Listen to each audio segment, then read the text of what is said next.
Adakah Ladybug dan Cat Noir terpaksa mengaku kalah selepas hilang beberapa Miraculous? Saya yakin awak faham saya tak boleh jawab soalan tu. Tapi Ladybug dan Cat Noir tak perlu rasa bersalah tentang apa-apa. Kami selesaikan misi kami macam mereka sebab matlamat yang kami kongsi ialah untuk kalahkan Monarch, betul tak? Atau mungkin Ladybug dan Cat Noir akhiri misi mereka supaya dapat nikmati kisah cinta mereka? Mereka tak pernah bercinta atau jalin hubungan. Sama macam kami. Setakat ni lah. Mestilah tak, baru je jumpa. Jadi nak panggil awak apa? Scarabella.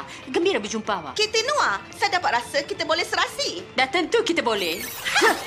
Baiklah Clara, nampaknya sekarang Paris ada 2 wira wanita dengan personaliti yang kuat. Mari kita ucapkan semoga berjaya untuk Scarabella dan Kitty Noir.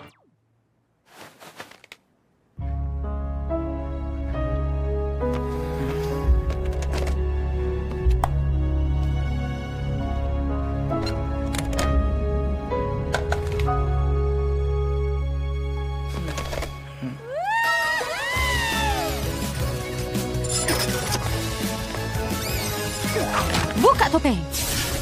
Jadi, bagi tahu saya Tiki, okey tak saya? Awak menakjubkan, Alia. Oh, mesti pasal temu bual tu. Saya ada salah cakap ke? Tak, awak cukup hebat. Cuma saya terfikir tentang Marinette. Saya harap dia okey. Oh ya, Kak Marinette ada kat sini. Dia beli Shugats. Marinette. Makanlah ya pengacau kecil. Yeay! Tiki buat pilihan yang tepat untuk cari pengganti Ladybug. Oh, Marinette. Bagus, Tiki. Wow, pagi ni sahabat saya menangis sampai banjir di katil dan tiba-tiba sekarang dia bukan main ceria dan berseri-seri lagi. Kami ada terlepas apa-apa ke? Adriku. Silap, Adrian. Awak tertinggal beg kat rumah saya. Adrian tertinggal beg kat rumah dia? Ya, awak tak boleh datang sini.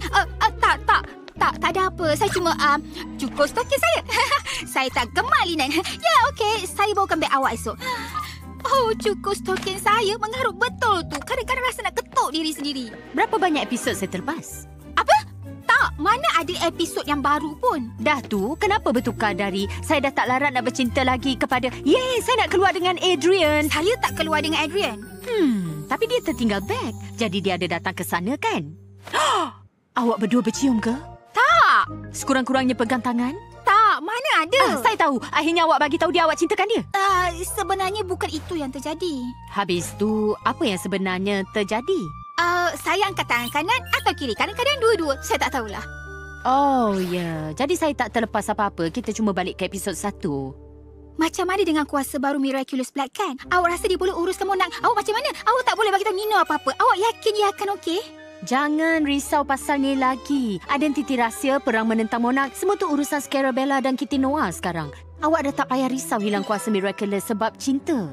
Fokus je pada Adrian. Saya yakin awak boleh buat lebih baik dari hanya angkat tangan bila dia bercakap dengan awak. Bertukar. Anashi dari parti. Tahniah saya ucapkan. Cuma kurang satu perkara yang halang awak jadi pemilik kuasa sempurna. Bilik penuh keju. Tentu awak seronok, Black. Saya tinggal di hotel dan restorannya ada bilik keju terbesar di Paris. Bilik keju terbesar di Paris. Bilik keju terbesar di Paris. Bilik keju... Tapi awak kena berhati-hati. Saya memang sentiasa berhati-hati.